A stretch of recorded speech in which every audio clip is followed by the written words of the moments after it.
ভারতবর্ষে আমি তৃতীয় ব্যক্তি যে ব্ল্যাক ওয়াটার ডাইভটা করেছি। সূর্যাস্তের পরে যখন অন্ধকার হয়ে যায় তখন বোট চলে যায় একদম মাঝ সমুদ্রে। সেখান থেকে একটা দড়ি বেঁধে 4টে টর্চ একটা বয়ার সাথে লাগিয়ে ঝুলিয়ে দেওয়া হয়। ওই লাইটটা ছাড়া আপনার আর কোনো রেফারেন্স নেই। বহু সময় ব্ল্যাক ওয়াটার ডাইভে যারা নেমেছে তারা আর ফিরে আসেনি, মাঝ সমুদ্রে তো ভেসে বেরিয়ে গেছে। আমি দেখতে পাচ্ছি আমার অক্সিজেন কম। আমরা তো সমুদ্রের নিচের জগৎটা মানে সাধারণ মানুষ হিসাবে আমরা ইনস্টাগ্রামের একটা স্বপ্নের মতন দেখি। জলের তলার দুনিয়াটা দেখে মনে হয়েছিল যে অনেক নতুন নতুন গল্প বলতে পারবো। ভালোবেসে ফেললাম। বড় প্রাণীদের মধ্যে তিমি রয়েছে, আমার এখনো সৌভাগ্য হয়নি তিমির সাথে সাঁতার কাটা। হাঙর বা যে কোনো বড় প্রাণী একটু টেরিটোরিয়াল হয়, যে এটা আমার জায়গা, তো তখন তাকে একটা মেসেজ দেওয়া যে এটাও আমার জায়গা। তাকে একটা খোঁচা মারা, তাকে একটা ঘুষি মারা, তাকে ছুঁয়ে দেওয়া, মানে শুধু শুধু বিরক্ত করা যাবে না তাকে। কোনো ডাইভে গিয়ে কি মনে হয়েছিল আজ হয়তো ফিরে আসবো না? মলদ্বীপে একবার হয়েছিল হারিকেন, মানে টর্নেডো যেরকম ফরমেশন হয়, একটা অদ্ভুত টাইপের এরকম চোরা একটা কারেন্ট এরকম টেনে আমাকে 19 মিটার নামিয়ে দিচ্ছিল। আমার একটু মুখোমুখি ছবি তুলতে পছন্দ করি। হাঙর কাছাকাছি চলে এলো, একদম আমার আই লেভেলে রয়েছে এরকম। আপনি দৌড়ে পালাতে পারছেন না, আপনি লড়ে পারবেন না আপনার থেকে বড় সাইজের মাছের সাথে। যাকে পারছে, জীবন্ত প্রাণী পেলেও তার থেকে ছোট সাইজে সে তার মাথার মুকুটের মতন পড়ে নেয়। পাথর পেলে পাথর, কোড়াল পেলে কোড়াল, যা পারে তার গায়ের ওপরে চড়িয়ে নেয় সে। মানুষ পাগল হতে পারে, মানুষ অকারণে আরেকজন মানুষকে আক্রমণ করতে পারে, হিংসা করতে পারে। প্রাণী জগতে সেরকম ব্যাপার ট্যাপার খুব একটা নেই। মিমিক অক্টোপাস বলে এক রকমের অক্টোপাস আছে, সে বোধহয় 8 না 9 রকম প্রাণীর ছদ্মবেশ হতে পারে এবং মুহূর্তের মধ্যে। আজ আমাদের কেআইপি স্টুডিওতে এমন একজন গেস্ট আছেন যাকে নিয়ে আমরা লিটারেলি আজকে ডিপ ডাইভ করব। হাতে ক্যামেরা, অক্সিজেন লিমিটেড, তুলে ধরেন সমুদ্রের নিচের গল্প মিস্টার শ্যাম্য সেনগুপ্ত, যিনি একজন প্রসিদ্ধ under water photographer and scuba diver. কেমন আছেন? ভালো আছে। আমরা ভ্যাকেশন হিসাবে সমুদ্রে বেড়াতে যাই, কিন্তু আমরা জানি যে আপনারা মানে আপনাদের কাজটা উপর থেকে তো বোঝা যায় না, কিন্তু নিচ থেকে যে কতটা কঠিন বা কতটা অ্যাডভেঞ্চারাস স্কুবা ডাইভিং ব্যাপারটা আমরা উপর থেকে জানি। আপনারা তো নিচের জগৎটা দেখেছেন, সমুদ্রের নিচের জগৎটা, এই দিকে কিভাবে আসলেন? মানে কোন দিকটা আপনাকে আকর্ষণ করলো যে আপনি স্কুবা ডাইভিংয়ে যাবেন? আসলে মানে ছোটবেলায় একটা সিনেমা দেখেছিলাম মায়ের সাথে, দ্য ডিপ বলে, তখন ভাল লেগেছিল। মানে একটা গুপ্তধন খোঁজা হচ্ছে, নিচে একটা জাহাজ ডুবে গেছে। পরবর্তীকালে এরকম আরও বহু ছবি দেখেছি আমরা, তার সাথে একটু জলদস্যু এরকম ব্যাপার। তো ইচ্ছেটা ছিল। এবার যা হয় বাঙালিদের জীবনে, প্রথমে বিয়ে, ক্যারিয়ার, তারপরে একটু বিয়ে, তারপরে আরও ক্যারিয়ার, এরকম সব চাপে পড়ে আমি স্কুবা ডাইভিংয়ের ট্রেনিং নিই 2014 নাগাদ আন্দামানে। জলের তলার দুনিয়াটা দেখে মনে হয়েছিল যে অনেক নতুন নতুন গল্প বলতে পারবো, তো ভালোবেসে ফেললাম। আর প্রচুর লোক জলের নিচে নেমে কমপ্লেন করে যে তার দম আটকে আসছে, সে ভয় পাচ্ছে। আমার কেন জানি না শুরুর থেকে ভয়টা লাগেনি। আমার বরঞ্চ মনে হয়েছিল একটা প্রবল, প্রচণ্ড, বিশাল একটা অ্যাকোয়ারিয়ামের মধ্যে একটা মানুষকে নামিয়ে দিয়েছে এবং চারপাশে অনেক কিছু হয়ে যাচ্ছে। যেদিকটা তাকাচ্ছি সেদিকে তো অনেক রকম মাছ ঘুরে বেড়াচ্ছে, কোড়াল নড়ছে, কখনো অ্যানোমান হেঁটে বেড়াচ্ছে, চলে বেড়াচ্ছে, সব নানান ধরনের সব অদ্ভুত অদ্ভুত রূপকথার মতন। আশেপাশে পিছনে যেখানে তাকাচ্ছি না সেখানেও হয়ে চলেছে। তো একটা আজব জগৎ, এবং সত্যি কথা ভীষণ ভালোবেসে ফেলেছিলাম প্রথমবারই, এবং তখন মনে হয়েছিল আবার আসবো, আবার নামবো। তো করতে করতে আজকে ধরুন 14 থেকে মানে প্রায় 2026-এ পড়েছি আমরা, 2025 পর্যন্ত তো কন্টিনিউয়াসলি ডাইভ করেছি। এইভাবেই ধীরে ধীরে শুরু হয়েছে। আচ্ছা, ল্যান্ড ফটোগ্রাফিতেও রিটেক করা যায়, সমুদ্রের নিচের ফটোগ্রাফিতেও রিটেক করার চান্স নেই, তো এই প্রেশারটা কিভাবে হ্যান্ডেল করেন? না, আমি একটুখানি অবজেকশন দেবো এক্ষেত্রে। সেটা হচ্ছে যে ওয়াইল্ড লাইফ ফটোগ্রাফিতে কিন্তু রিটেক বলে ব্যাপার নেই, একটা রিটেক বলে ব্যাপার নেই। জলের নিচেও একদম সেরকম ব্যাপার। লাইফস্টাইলে সেটা থাকে, বাট ওয়াইল্ড লাইফে থাকে না। আপনি ইভেন বিয়ের কোণে বা বরকে বললে সে 4-5 বার সিঁদুর টিঁদুর পরিয়ে দেবে, কিন্তু ওয়াইল্ড লাইফে কি ল্যান্ড কি জলের তলা কোথাওই এটা সম্ভব নয়। আমরা তো সমুদ্রের নিচের জগৎটা মানে সাধারণ মানুষ হিসাবে আমরা ইনস্টাগ্রামের একটা স্বপ্নের মতন দেখি, ভিডিওর মতন সিনেম্যাটিক, বাট আপনারা তো আসল জগৎটা দেখেছেন। কত রকমের প্রাণী দেখতে পাওয়া যায়, তাদের সাইজ কীরকম হয়? দেখুন, প্রচণ্ড বড় সাইজ থেকে একদম মাইক্রো টাইপের, মানে চালের দানার মতন বা একটা চালের 3 ভাগের 1 ভাগ দানার মতনও প্রাণী রয়েছে। তো বড় প্রাণীদের মধ্যে তিমি রয়েছে, আমার এখনও সৌভাগ্য হয়নি তিমির সাথে সাঁতার কাটার। হাঙর তারপরে আসে, তারপরে মেক্সিকো, আফ্রিকার কিছু জায়গায়, আমেরিকার কিছু জায়গায় কুমিরের সাথে ডাইভ করা হয়। একদম না, আমার হয়নি, বাট করা হয়। তো বিভিন্ন মানে একদম সামনাসামনি আমেরিকান ক্রোকোডাইল বা ওগুলোর সাথে। এছাড়া বড় প্রাণীর মধ্যে ম্যান্টারে রয়েছে, তারপরে মাঝারি প্রাণীর সংখ্যা প্রচুর আমরা দেখতে পারি, বিভিন্ন সাইজের মাছ, স্টিংরে, মার্বেল রে, এই ধরনের প্রাণী। কিন্তু সব থেকে সুন্দর যদি আপনি বলেন, সেগুলো হচ্ছে একদম ওই মাইক্রোস্কোপিক যে প্রাণীগুলো থাকে, যেগুলোকে আমরা ক্যামেরার পরিভাষায় বলি ম্যাক্রো ক্রিচার, অর্থাৎ আসলে মাইক্রো, কিন্তু তাদের বলা হয় যেহেতু ম্যাগনিফাই করা হয় সেহেতু তাদেরকে ম্যাক্রো বলা হয়। তো এই ধরনের, এবং যত ছোট তত কিন্তু রঙিন, আর যত বড় তত তার রং কম হয়। আমরা চা খেতে খেতে অফেয়ারে আপনি দেখাচ্ছিলেন কিছু ছবি যেখানে শার্কের মুখোমুখি হয়েছেন, ফটোগ্রাফি করছেন, তো সেই এক্সপিরিয়েন্সটা একটু যদি শেয়ার করেন। হাঙর প্রকাণ্ড একটা দুর্ধর্ষ দস্যু টাইপের একটা মাছ, সে মানুষ খাচ্ছে, জাহাজ খেয়ে ফেলছে, এই ভেঙে দিচ্ছে ওই ভেঙে দিচ্ছে, একটা গ্রেট হোয়াইটের মূর্তি বানিয়ে। তো আসল বাস্তবটা সেরম নয়। আসল বাস্তব হচ্ছে হাঙর একটি অত্যন্ত লাজুক প্রাণী।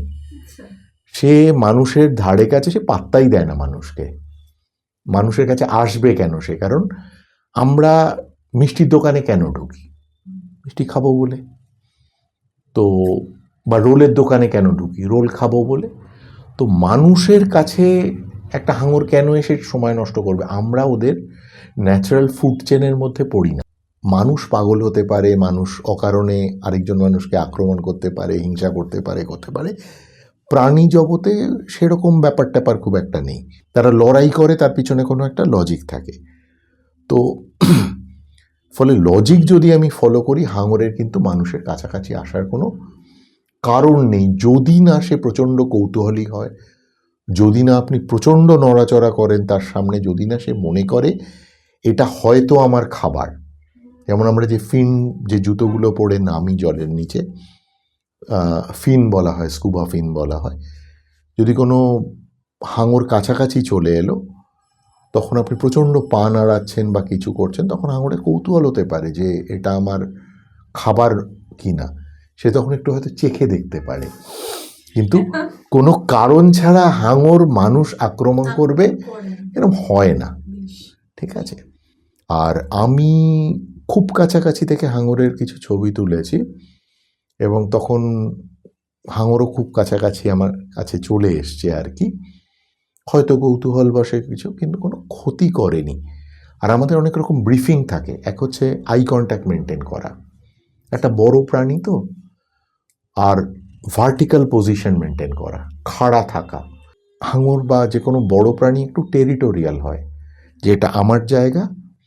তো তখন তাকে প্রথম একটা রেসপেক্ট, প্লাস তাকে একটা মেসেজ দেওয়া যে এটাও আমার জায়গা, অর্থাৎ আমাকেও আমার গ্রাউন্ডটাকে করতে হবে। কিন্তু সেই গ্রাউন্ডটা করতে গিয়ে তাকে একটা খোঁচা মারা, তাকে একটা ঘুষি মারা, তাকে ছুঁয়ে দেওয়া, এই বাঁদরামোগুলো করা যাবে না। মানে শুধু বিরক্ত করা যাবে না তাকে কোনোভাবে। আমার একটু মুখোমুখি ছবি তুলতে পছন্দ করি, যে কোনো প্রাণী হোক, তার একদম আমার আই লেভেলে রয়েছে এরকম। মলডিভের লাস্ট যে সব থেকে দক্ষিণে একটা দ্বীপ আছে ফুভামুলা বলে, বিশ্বের যদি আপনি মোস্ট ডেঞ্জারাস শার্কসের একটা সার্চ করেন গুগলে, প্রথম আসবে গ্রেট হোয়াইট, তারপরেই আসবে টাইগার শার্ক। টাইগার শার্ক এরা হচ্ছে প্রিডেটার, এদেরকে বলা হয় প্রিডেটার। আমি পরে ওই একটু টেকনিক্যাল কথাবার্তা বলবো পরে হয়তো। তো এরা হচ্ছে অ্যাপেক্স প্রিডেটার, মানে হাঙর সমুদ্রের যে জীব বৈচিত্র্য রয়েছে বা যে ফুড চেনটা রয়েছে তার মধ্যে হাঙর কিন্তু একদম টপে আছে, পিরামিডের একদম উপর দিকে। তো খাদ্য খাদক সম্পর্কে সে হচ্ছে ওয়ান অফ দ্য অ্যাপেক্স প্রিডেটার্স। তো এরা আক্রমণ করে, শিকার করে, তেমনি টাইগার শার্কের কিন্তু একটা স্ক্যাভেঞ্জিং হ্যাবিটও আছে। স্ক্যাভেঞ্জিং হ্যাবিট মানে কি, মরা জিনিস খাওয়া, যেমন শকুন বা এরা। তো ওই টুনা মাছগুলোর লোভে বহুদিন ধরে কিছু কিছু কিছু কিছু করে টাইগার শার্ক ওই দ্বীপটার চারপাশে ঘুরে টুরে ধীরে ধীরে এই মুহূর্তে ওখানে 200-র ওপরে টাইগার শার্ক রেসিডেন্ট হয়ে গেছে। মানে আপনি জলে নামলেই ওদের দেখতে পাবেন। আমার ওখানে খুব সৌভাগ্য হয়েছিল, আমি বেশ কিছুদিন ছিলাম এবং টাইগার শার্কের ছবি তোলা, ন্যাচারাল হ্যাবিট্যাটে, প্লাস হারবারের ঠিক বাইরেই একটা স্যান্ডি বটম আছে, সেখানে বসে দেখা এবং ছবি তোলা। তো ক্লোজেস্ট এনকাউন্টার এটা। এছাড়া আমি অন্যান্য জায়গায় ফিলিপিন্সে মালাপাসকুয়া বলে একটা আইল্যান্ড আছে, সেখানে পেয়েছি। 2016 সালে গেছিলাম, পাইনি, কিন্তু 2024 সালে থ্রেশার শার্ক বলে এক রকমের শার্ক আছে, খুব সুন্দর দেখতে, তার বিরাট লেজ আর কি। তো সেই লেজটা দিয়ে আঘাত করে সে শিকার করে, সে কামড়ে বা অন্য কিছু করে না। এবং মালাপাসকুয়া যে আইল্যান্ডটা আছে সেবু আইল্যান্ডের উত্তরে, একদম ছোট্ট আইল্যান্ড, আপনি খুব বড় করে গুগল ম্যাপটা এনহ্যান্স না করলে দেখতে পারবেন, খুঁজে পাবেন না। আচ্ছা, একটু আগেই যে আমরা আলোচনা করছিলাম, আপনি কিছু ভিডিওজও দেখাচ্ছিলেন, ছোট কিছু প্রাণী তারা নিজেদেরকে প্রোটেক্ট করার জন্য এই ধরুন শার্কের কাছেই তারা উপরে একটা খোলস ব্যবহার করে, এটা সাইকোলজিটা কি? না, সাইকোলজি হচ্ছে যে আপনাকে প্রাণী জগতে খুব বাইরে থেকে তো খুব সুন্দর দেখতে, অপূর্ব দেখতে সমস্ত কিছু, প্রত্যেকেই কেউ না কারোর ফুড, কেউ না কারোর খাদ্য। হ্যাঁ, যেরকম আমরা তিমিঙ্গিল বড় মাছ ছোট মাছকে খাচ্ছে, তার থেকে বড় মাছ তাকে খাচ্ছে, এরকম একটা ব্যাপার। তো আপনাকে খেতেও হবে এবং সার্ভাইভও করতে হবে। বড় যারা মাছ রয়েছে, অর্থাৎ হাঙর, কুমির, তিমি মাছ নয়, যাই হোক, এরা হচ্ছে পাড়ার দাদাদের মতন আর কি, ওদের কারোর ভয় টয় নেই, তারা ঘুরে বেড়াচ্ছে, তাদের লুকোনোরও কিছু নেই। কিন্তু যখনই সাইজটা ছোট হতে শুরু করলো, তখন আপনি কি করছেন, আপনার পালানোর জায়গা নেই। তো তখন আপনাকে দুটো কাজ করতে হবে, আইদার আপনাকে লুকোতে হবে, সারাউন্ডিংয়ের সাথে মিশে যেতে হবে, অথবা মানে লুকোনো কীরকম, এক হচ্ছে আপনার গায়ের ন্যাচারাল কালার বা ন্যাচারাল ফিচারে, যেরকম স্কুইড, যেরকম অক্টোপাস, এরা ক্ষণে ক্ষণে রং বদলায় মুহূর্তে, আপনি পিসি সরকারের ম্যাজিকের মতন মুহূর্তে রং বদলায়, আশেপাশের কোরালের শেপ নিয়ে নিতে পারে। মিমিক অক্টোপাস বলে এক রকমের অক্টোপাস আছে, সে বোধহয় 8 না 9 রকম প্রাণীর ছদ্মবেশ হতে পারে, এবং মুহূর্তের মধ্যে আপনি মানে চোখের পলকে বিশ্বাস করতে পারবেন না সে কে। অথবা আপনার প্রচুর বিষ থাকবে, ভেনাম থাকবে, এবং আপনি প্রচণ্ড কালারফুল হবেন। এবং প্রচণ্ড কালারফুল যখন হয়, বিশেষ করে সি স্লাগ বা নুডি ব্রাঞ্চ বলে একরকম প্রাণী, যে আপনাকে একটু আগে আমরা যখন ছবি দেখাচ্ছিলাম, জেলির মতন ছোট্ট ছোট্ট প্রাণী, ওগুলো কোনো কালে শামুক ছিল, মোলাস্ক শ্রেণী, তারপর বিবর্তনে তাদের খোলসটা বেরিয়ে চলে গেছে। তারা যে অত রঙিন, তার একটাই মেসেজ তারা দিচ্ছে যে আমাদের কিন্তু খেয়ে খুব একটা আনন্দ পাবে না, মানে আইদার আমরা প্রচণ্ড বিস্বাদ অথবা আমরা প্রচণ্ড বিষাক্ত, এরকম। এক রকমের ছোট অক্টোপাস আছে, ব্লু রিং অক্টোপাস বলে, একটা টেনিস বলের সাইজের। আমার একটা ব্লু রিং অক্টোপাসের ছবি বহুদিন আগে বিবিসি ফিচার করেছিল। একটা ছোট ব্লু রিং অক্টোপাসের মধ্যে যা ভেনম থাকে, সে 6টা পূর্ণবয়স্ক মানুষকে শেষ করে দিতে পারে, একদম মৃত্যু অবধারিত। তো এগুলো, এরা everybody is equipped with this kind of thing. আপনি দৌড়ে পালাতে পারছেন না, আপনি লড়ে পারবেন না আপনার থেকে বড় সাইজের মাছের সাথে, তো আপনাকে ভগবান বা প্রকৃতি আপনাকে কিছু কিছু কিছু কিছু অস্ত্র দিয়ে রেখেছে। এইগুলো হচ্ছে সেই ধরনের অস্ত্র। তার মধ্যে ডেকোরেটর ক্র্যাব বলে এক রকমের ক্র্যাব আছে, সে সবসময়ই বলে বেড়াচ্ছে আমি ভাই ডেকোরেটর ক্র্যাব নই, আমি ভাই অন্য কেউ। তার মানে এটা কি, সে যাকে পারছে জীবন্ত প্রাণী পেলেও তার থেকে ছোট সাইজে সে তার মাথার মুকুটের মতন পড়ে নেয়, পাথর পেলে পাথর, কোড়াল পেলে কোড়াল, যা পারে তার গায়ের ওপরে চড়িয়ে নেয়, সে নিয়ে একটা অন্যরকম একটা ফাসাড তৈরি করে আর কি, যার জন্য কোনো ডেকোরেটর ক্র্যাবকেই একজনের সাথে আরেকজনের কোনো মিল নেই। কারণ সে যে মাথার মধ্যে কি বসিয়েছে, একটা ভাঙা কোড়াল বসিয়েছে না একটা কিছু বসিয়েছে, পাথর নিয়েছে, আপনি জানেন না। সাধারণ। আচ্ছা, সমুদ্রের নিচে এই ফটোগ্রাফি করতে গিয়ে আপনার কোনো সময় ডিফিকাল্ট মনে হয়েছে, ভয় পেয়ে গেছেন, কোনো আনএক্সপেক্টেড ক্রিচার আপনার সামনে এসে দাঁড়িয়েছে? লেম্বে স্ট্রেট বলে একটা জায়গা আছে ইন্দোনেশিয়াতে, একটা খালের মতন সমুদ্রের অংশ, কালো, ভীষণ আনইমপ্রেসিভ, মানে সমুদ্র দেখে যেরকম একটা উত্তেজনা হয় সেরকম নয়, নামলেও কালো চারপাশটা। তার তলায় খুব ছোট ছোট ছোট ছোট ক্রিচার আছে যেগুলোকে আমরা বলি ক্রিটার, আর লেম্বে স্ট্রেটকে বলা হয় critter capital of the world. তো সেখানে প্রচুর ভেনোমাস প্রাণী রয়েছে। এবার আমি আসি ডিফিকাল্টি পোর্শনটাতে এবং ভয়ের পোর্শনে। সব থেকে ভয়ের জায়গা হচ্ছে সমুদ্রের কারেন্ট, আমার কাছে অন্তত। আরেকটা হচ্ছে চপি সি। আপনি যখন কারেন্টে, আপনি যখন নামছেন তখন সমুদ্র শান্ত, যখন উঠে আসছেন 45 মিনিট পরে, 50 মিনিট পরে, 1 ঘন্টা পরে প্রচণ্ড ক্লান্ত, হাতে আপনার নিজের যে ক্যামেরাটা সেটা, যখন নেমেছেন তখন 15-16 কিলো ছিল বটে, পরে উপরে যখন এসছেন হাত এত ক্লান্ত ওটাকে 50 কিলো মনে হচ্ছে। সেই অবস্থায় আপনার সেই ক্যামেরাটাকে এক হাতে তুলে বোটে এরম করে ধরে আবার দিতে হবে। স্রোতে বোটটা প্রচণ্ড দুলছে, যে কোনো সময় মনে হচ্ছে মাথার ওপর এসে পড়বে। অথবা মলডিভের কিছু কিছু জায়গা আছে, কোমোডো বলে একটা জায়গা আছে, কোমোডোর নাম শুনেছেন বোধহয়, কোমোডো ড্রাগন যেটাকে বলে। এইসব জায়গায় প্রচণ্ড কারেন্ট হয়, ভয়ানক কারেন্ট, মানে ভাবা যায় না। মুহূর্তের মধ্যে আপনাকে 10 ফুট, 15 ফুট, 20 ফুট, 30 ফুট নিয়ে চলে যাবে, এবং সেখানে একটা ইকুইপমেন্ট হাতে নিয়ে খুব ডিফিকাল্ট। তারপরে ইনওয়ার্ড কারেন্ট আছে, আউটওয়ার্ড কারেন্ট আছে। যদি কোনো আপনি একটা আইল্যান্ডের রেফারেন্সে নামছেন, কোনো কোরাল গার্ডেনের রেফারেন্সে নামছেন, সেখান থেকে যদি আপনাকে আউটওয়ার্ড কারেন্টে টুয়ার্ডস দ্য ব্লু নিয়ে চলে যায়, হারিয়ে যাওয়ার চান্স থাকে। তো এইগুলো হচ্ছে ডিফিকাল্ট পোর্শন এনভায়রনমেন্টালি। আরেকটা হচ্ছে ভেতরে নিজের মধ্যে আপনি প্রচণ্ড উত্তেজিত হয়ে গেলেন, ভয় পেয়ে গেলেন, হাইপার ভেন্টিলেট করছেন, প্রচণ্ড জোরে জোরে নিঃশ্বাস নিচ্ছেন। অক্সিজেন কিন্তু আপনার সিলিন্ডারের মতনই, ওইটুকুই অক্সিজেন। এবার যখন একটা লোক প্রচুর হাইপার ভেন্টিলেট করছে, সে চটপট ওটাকে এক্সস্ট করে দিচ্ছে।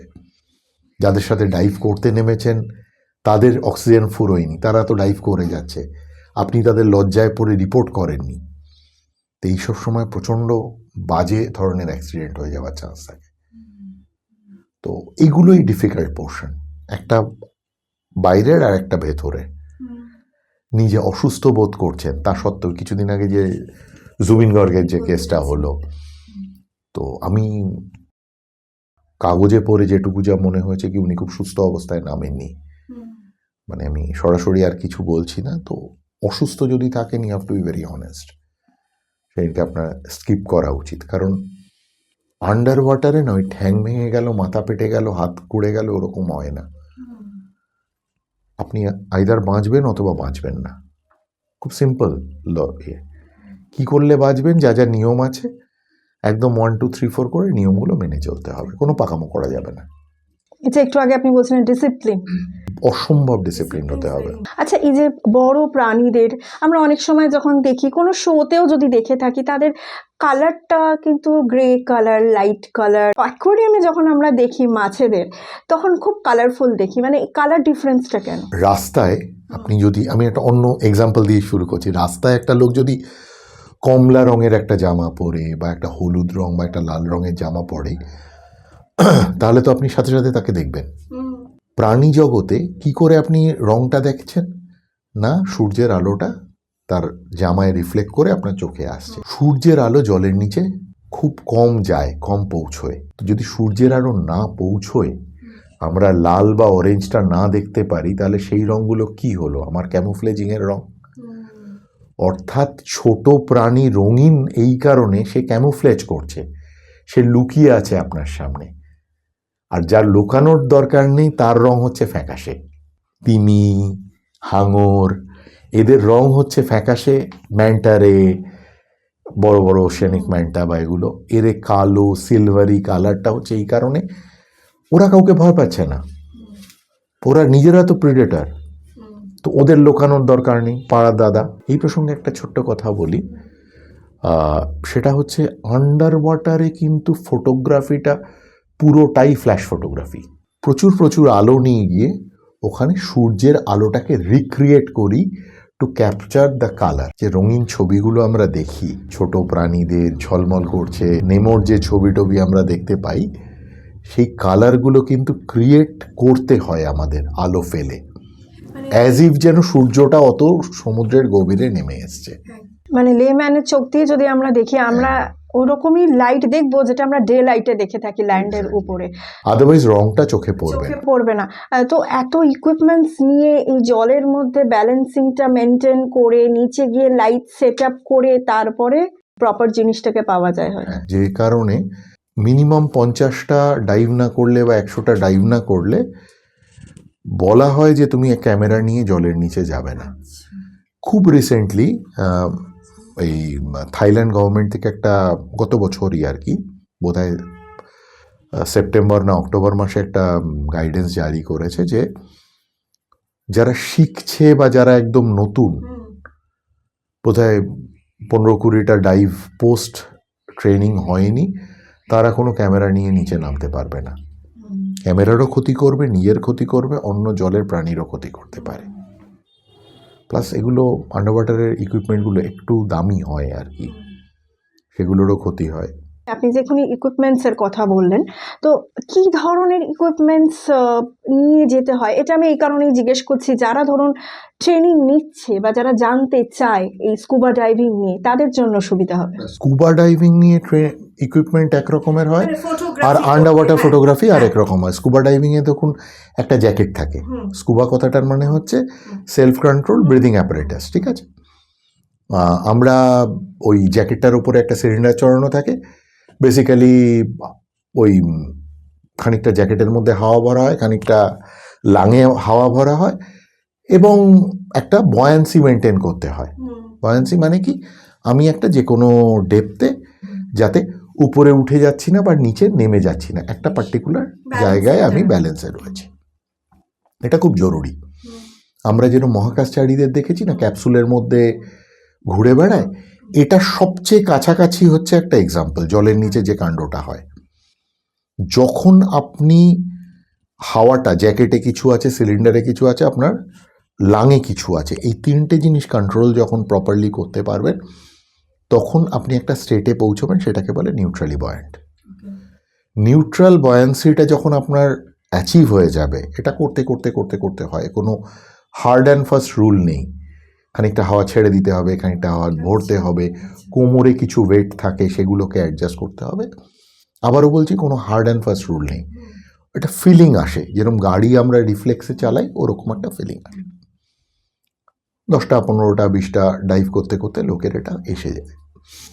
তখন আপনার ক্যামেরাটা নিয়ে যেতে হবে, যাতে ক্যামেরাটা তো একটা এক্সটেন্ডেড পার্ট, এবং খুব ছোট্ট অ্যাকশন ক্যামেরা রয়েছে, যেমন গোপ্রো, ডিজেআই ইত্যাদি।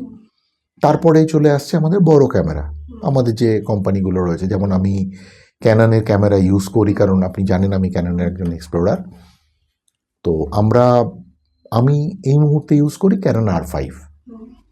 এবার ক্যামেরাটা আর তার সাথে 1535 RF একটা লেন্স ইউজ করি। 1535 কেন জুমিংয়ে করি না, বিভিন্ন লেন্থের আমি মানে জুম ইন জুম আউট করে আমি কিছু ছবি তুলতে পারি তাহলে।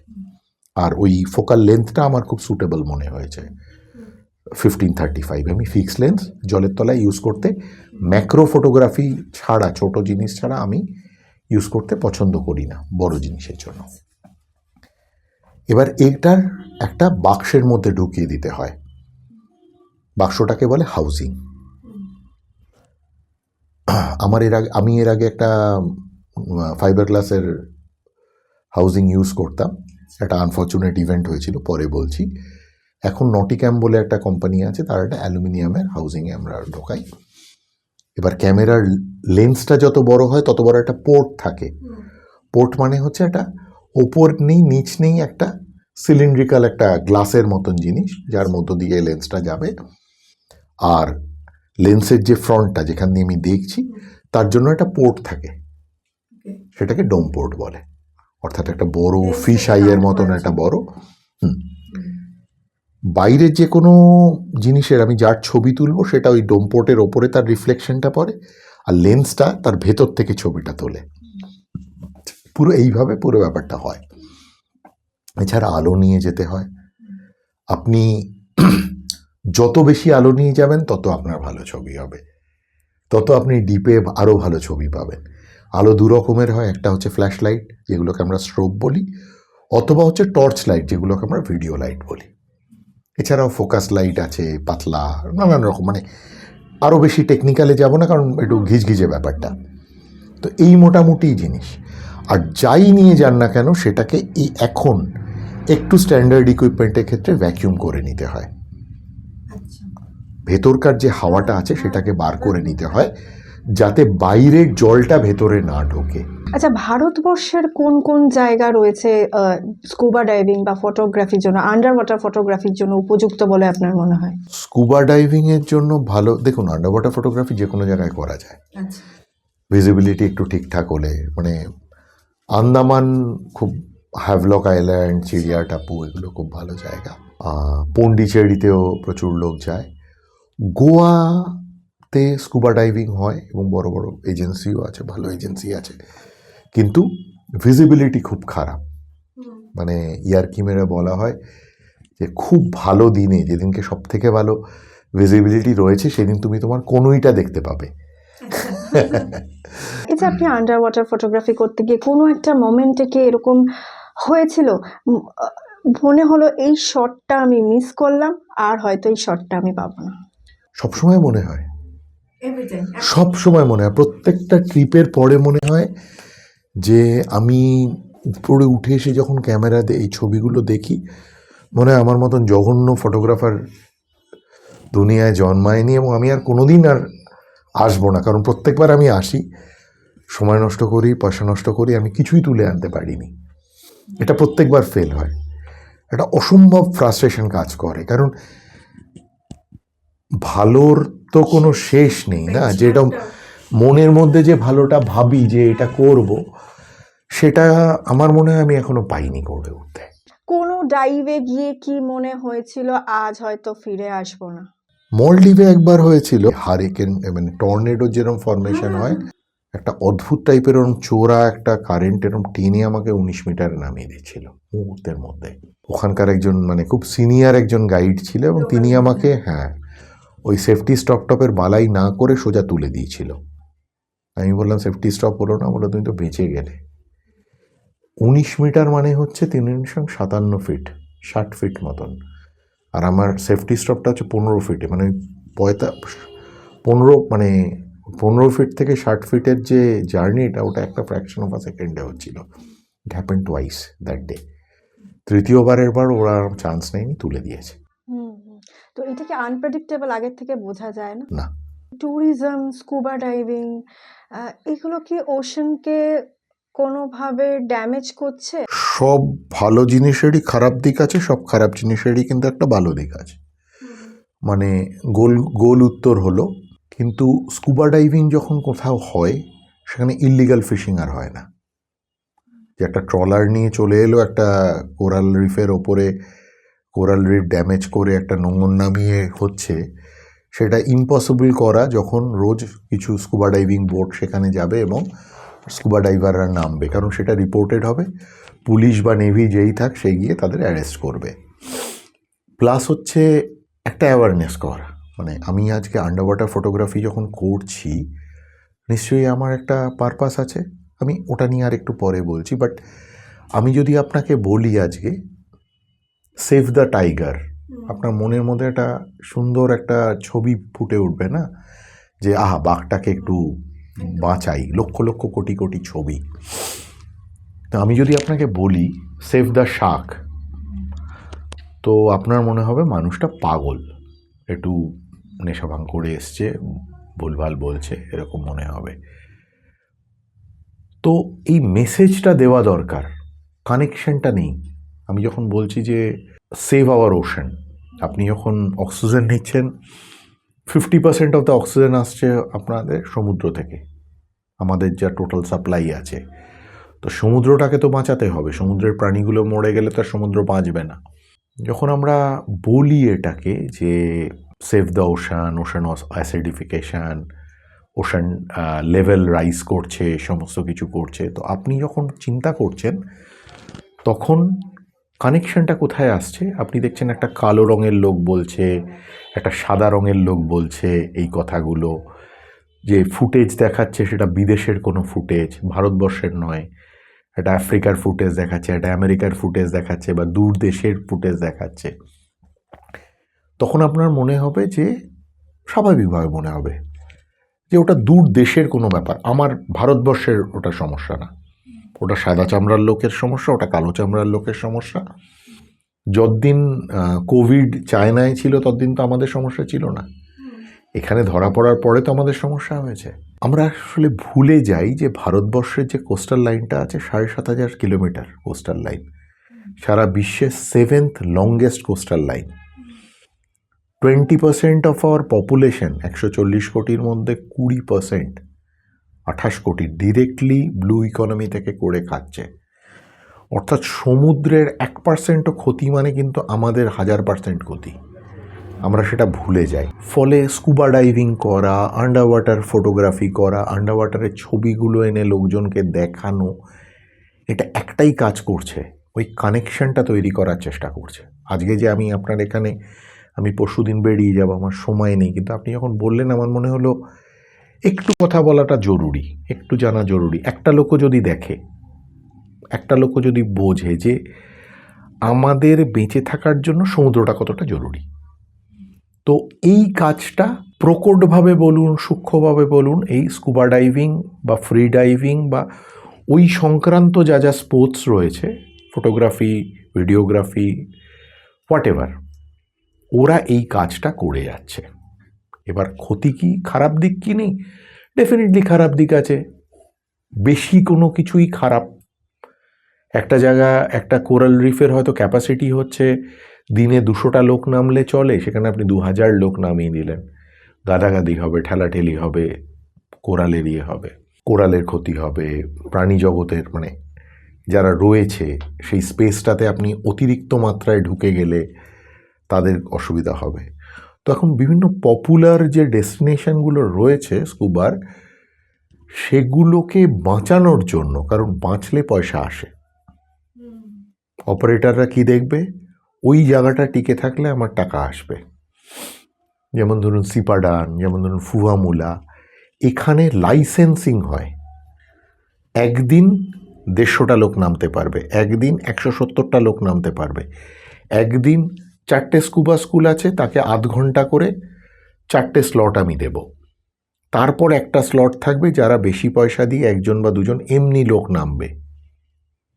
তো এই ধরনের নানান ধরনের মেজার করে করে করে করে, প্লাস হচ্ছে বর্ষাকাল বা বছরের বিভিন্ন সময় স্কুবা ডাইভিংটাকে বন্ধ রাখা, যখন স্পনিং সিজন হচ্ছে সেই সময় বন্ধ রাখা, এই ধরনের করে কিন্তু প্রোটেকশনের চেষ্টা প্রচুর করছে। অর্থাৎ খারাপ দিক যেমন আছে, ভালো দিক অনেক বেশি পরিমাণে আছে। কানেকশনটা খুব জরুরি, এবং সেটা আপনি নিজে নিচে না গেলে সেই কানেকশনটা কিন্তু বসবে না। এবং আমি সবাইকে বলি, আমার চেনা পরিচিত বন্ধু বান্ধব, ছাত্র, সবাইকে বলি, একবার নামো, একবার নেমে দেখে এসো, একবার করে দেখে এসো। আন্ডার ওয়াটার ফটোগ্রাফি কি একটা ক্যারিয়ার অপশন হতে পারে, নাকি এটা এখনো লাক্সারি প্যাশন? ভারতবর্ষে যদি প্রচুর লোকের ক্যারিয়ার অপশন হিসেবে ফটোগ্রাফিটা নয়, আমি বলবো স্কুবা ডাইভিংয়ের যে অংশটুকু রয়েছে, প্রচুর লোক কাজকর্ম করছে, আমার পরিচিত বন্ধুবান্ধব। ট্যুর নিয়ে যাওয়াটা বিভিন্ন জায়গায় সেটা করছে, কলকাতায়ও লোকজন আছে। আর আন্ডার ওয়াটার ফটোগ্রাফির একটা বাজার আছে। আমি খুব কম ছবি বিক্রি করি, মানে একদম স্পেসিফিক্যালি কেউ কোনোটা চাইলে খুব সামান্যই সেরকম বিক্রি হয়। তবে বেশ কিছু সেগমেন্টে কিন্তু স্টকে বা অন্যান্য জায়গায় কিন্তু ফটোগ্রাফির ভালো দাম আছে। এর বেটার বাজার কিন্তু আমাদের সাউথ ইস্ট এশিয়া, মানে ওই সমস্ত জায়গায় যারা রয়েছে তাদের কিন্তু এটা একটা বড় ক্যারিয়ার অপশন। ভারতবর্ষটা আমি জানি না, maybe we are price sensitive, maybe we have got Himalaya for, মানে অ্যাডভেঞ্চার ট্যুরিজম বলতেই আমরা হিমালয়ে যাওয়াটা বেশি প্রেফার করি। একটা র্যাপিড ফায়ার আছে, একটা ওয়ার্ড বা একটা সেন্টেন্সে যাব আমরা। সারফেস না under water? Under water. Fear না thrill? Thrill. First dive memory in one word?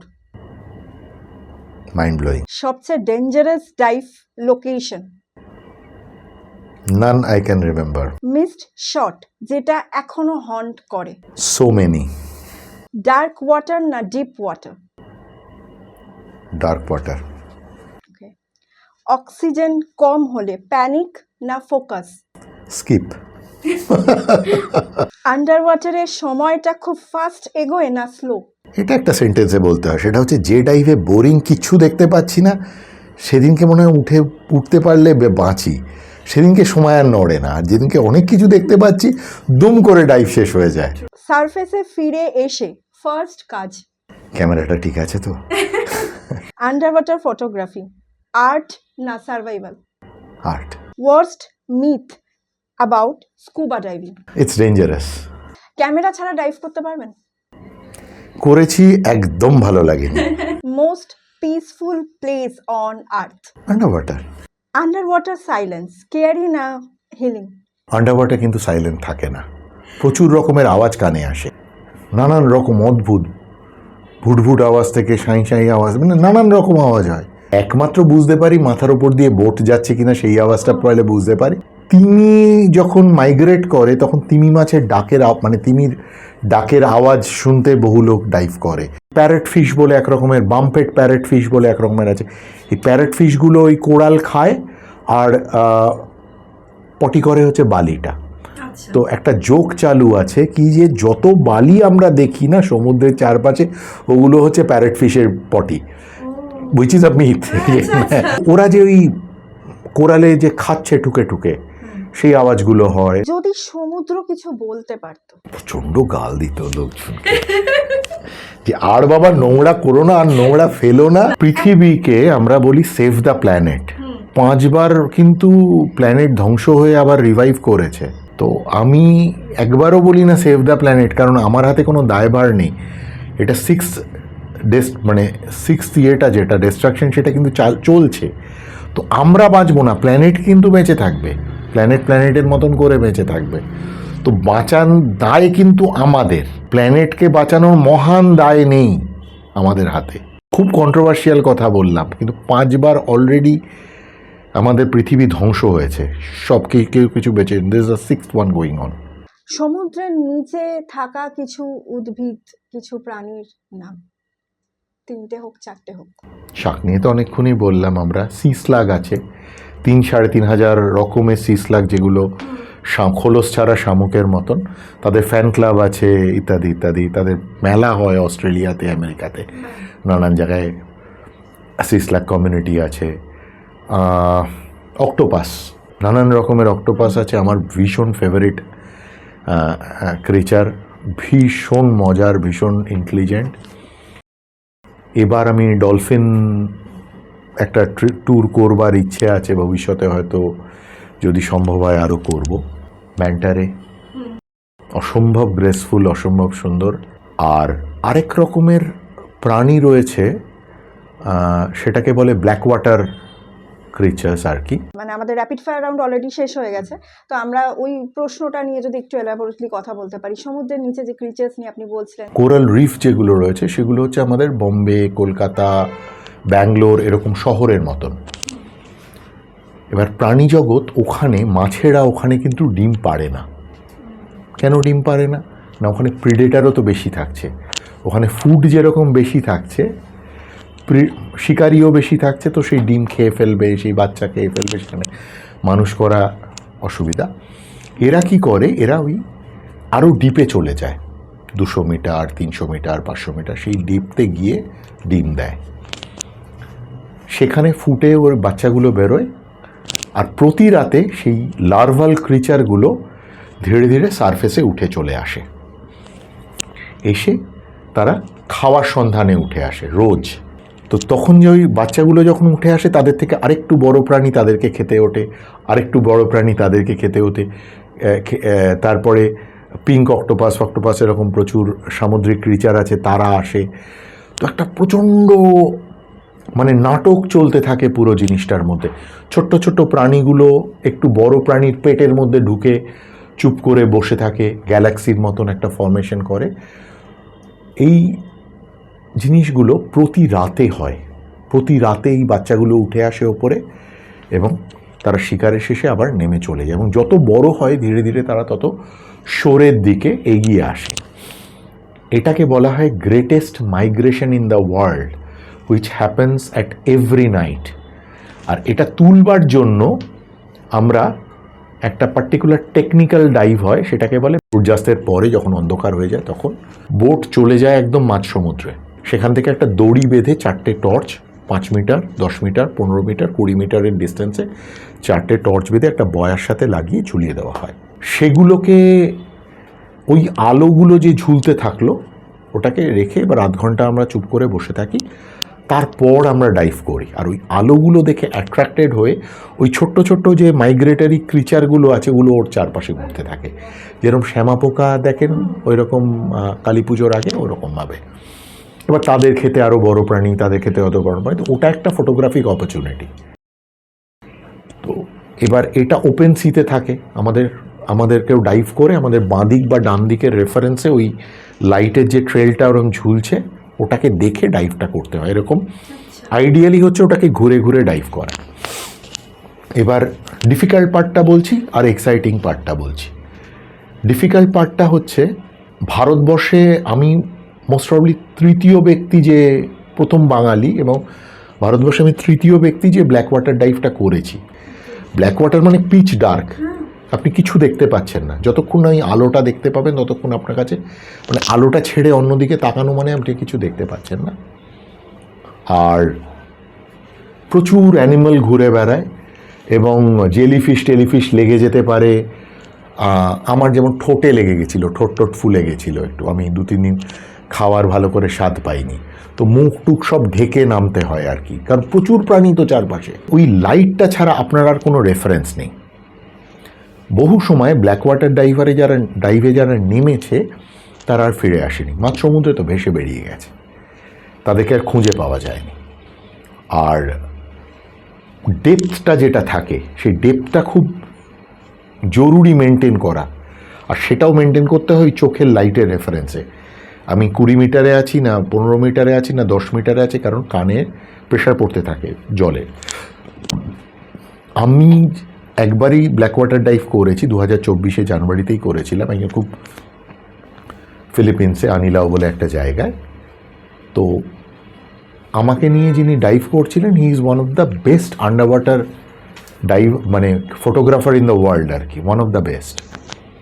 আমি গেছিলাম শিখবার জন্য, মানে যেরকম হয়। আমরাও একদিন হারিয়ে গেছিলাম এবং কোনো লাইট দেখতে পাইনি, ইট টুক আস 10 minutes to get back to that. আমি দেখতে পাচ্ছি আমার অক্সিজেন কম। আরেকটা সার্ভাইভাল আমি ভেবে রেখেছিলাম যে যদি আমি হারিয়ে যাই, আমার এটা ঘড়িও বটে, ডাইভ কম্পিউটারও বটে, কম্পাসও আছে। তো আমি নামার সময় একবার দেখে রেখেছিলাম কোন দিকে শোরটা। তো আই ওয়াজ প্রিটি শিওর যে আমি যদি খুঁজে নাও পাই আমি সার্ভাইভ করবো, মরবো না আর কি। হ্যাভিং সেড দ্যাট, লাস্ট দিন এতটাই কারেন্ট ছিল, আমরা বোধহয় যেখানে নেমেছিলাম সেখান থেকে 7 না 8 কিলোমিটার দূরে গিয়ে উঠেছিলাম ড্রিফট করতে করতে করতে করতে। বয়টা তো ছাড়া এমনিতে ওপেন সিতে, বাট ওই আলোটা দেখে আমাদের বোটটাও ফলো করেছিল। মানে আপনাকে ঠিক লোকের সাথে নামতে হবে। প্ল্যানিং শুধু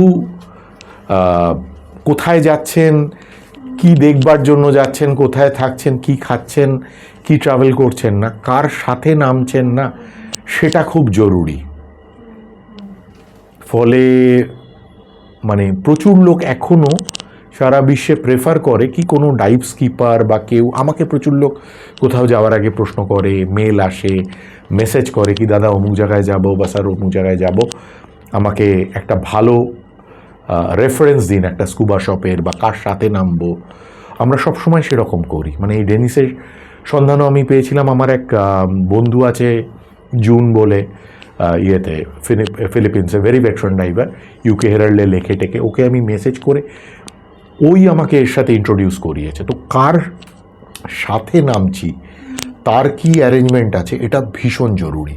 কারণ ওই যে বললাম যে সবসময় এই স্পোর্টসটা ভীষণ সেফ, কিন্তু যদি মানে ভুল করেন, পাকামো করেন, তো এটা আনসেফ হয়ে যেতে পারে মুহূর্তের মধ্যে। জলের নিচে না, আমাদের যে এনভায়রনমেন্টাল প্রেশারটা আছে সেটা একবার, আর জলের নিচে প্রতি 10 মিটারে ওটা ডাবল ট্রিপল হতে থাকে। অর্থাৎ 10 মিটারে যখন আপনি ডাইভ করছেন, আপনার ওপর যে এনভায়রনমেন্টাল প্রেশারটা পড়ছে সেটা হচ্ছে 2 বার, 20 মিটারে 3 বার, 30 মিটারে 4 বার। তো যত ডেপথে যাবেন আপনি তত অক্সিজেন খরচা করছেন। আর আপনার ইকুয়ালাইজটা করতে হয় হচ্ছে এই নাক আর কান দিয়ে, অর্থাৎ এরমভাবে নাকটা চেপে স্নিজ করে এখান থেকে হাওয়াটাকে বার করে দিতে হয়। বুঝতে পেরেছেন? ফ্লাইটে যখন ওঠেন কান বন্ধ হয়ে, তো নিচে কান বন্ধ করা যাবে না।